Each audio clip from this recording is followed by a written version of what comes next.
जय श्री कृष्ण भक्तों। प्रेमी जटायु। श्री राम कहते हैं, लक्ष्मण, सर्वत्र यहाँ तक कि पशु पक्षी आदि योनियों में भी शूरवीर शरणागत रक्षक धर्मपरायण साधुजन मिलते हैं।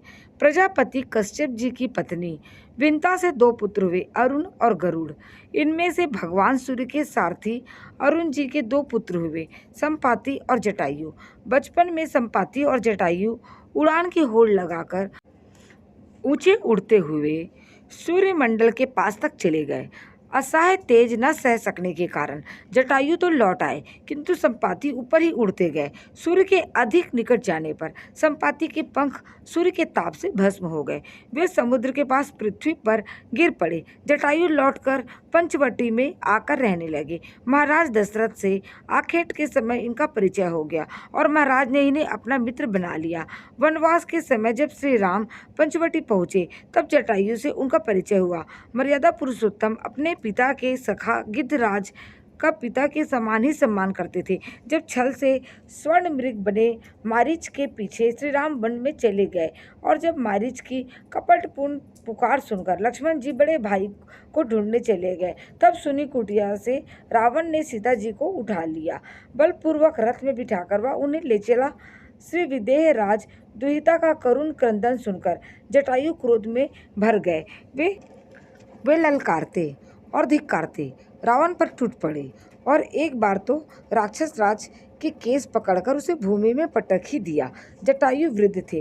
वे जानते थे कि रावण से युद्ध में वे जीत नहीं सकते, परंतु नश्वर शरीर राम काज में लग जाए, इससे बड़ी सौभाग्य की और क्या बात होगी। रावण से उनका भयंकर संग्राम हुआ। अंत में रावण ने उनके पंख तलवार से काट लिए। वे भूमि पर गिर पड़े। जानकी जी को लेकर रावण भाग गया। श्री राम वीरा से व्याकुल जनक नंदिनी को ढूंढते हुए वहां आए। जटायु मरणासन हो रहे थे। उनका चित्त श्री राम के चरणों में लगा था। उन्होंने कहा, राघव, राक्षस राज रावण ने मेरी यह दशा की है। वही दुष्ट सीता जी को लेकर दक्षिण दिशा की ओर चला गया है। मैंने तो तुम्हारे दर्शन के लिए ही अब तक प्राणों को रोक रखा था। अब वे विदा होना चाहते हैं, तुम आज्ञा दो। श्री राघव के नेत्र भर आए। उन्होंने कहा, आप प्राणों को रोके, मैं आपके शरीर को अजर अमर तथा स्वस्थ बनाए देता हूँ। जटायु परम भागवत थे। शरीर का मोह उन्हें था नहीं। उन्होंने कहा, श्री राम, जिनका नाम मृत्यु के समय मुख से निकल जाए तो अधम प्राणी भी मुक्ति प्राप्त कर लेता है, ऐसी तुम्हारी महिमा है, श्रुतियों में वर्णित है। आज वही तुम प्रत्यक्ष मेरे सम्मुख हो, फिर मैं शरीर किस लाभ के लिए रखूं। दया धाम श्री रामभद्र के नेत्रों में जल भर आया। वे कहने लगे, तात, मैं तुम्हें क्या दे सकता हूँ? तुमने तो अपने ही कर्म से परम गति प्राप्त कर ली है। जिनका चित्त परोपकार में लगा रहता है, उन्हें संसार में कुछ भी दुर्लभ नहीं है। अब इस शरीर को छोड़कर आप मेरे धाम में पधारे। श्री राम ने जटायु को गोद में उठा लिया था। अपनी जटाओं से वे उन पक्षीराज की देह में लगी धूल झाड़ रहे थे। जटायु ने श्री राम के मुख कमल का दर्शन करते हुए उनके गोद में ही शरीर छोड़ दिया।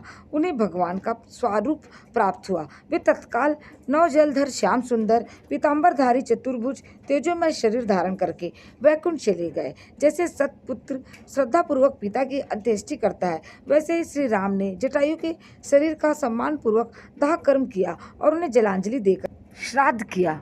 पक्षीराज के सौभाग्य का कहना ही क्या है। त्रिभुवन के स्वामी श्री राम, जिन्होंने दशरथ जी की अंत्येष्टि नहीं की, वे जटायु की अंत्येष्टि विधि पूर्वक करते हैं। उस समय उन्हें श्री जानकी जी का वियोग भी भूल गए थे।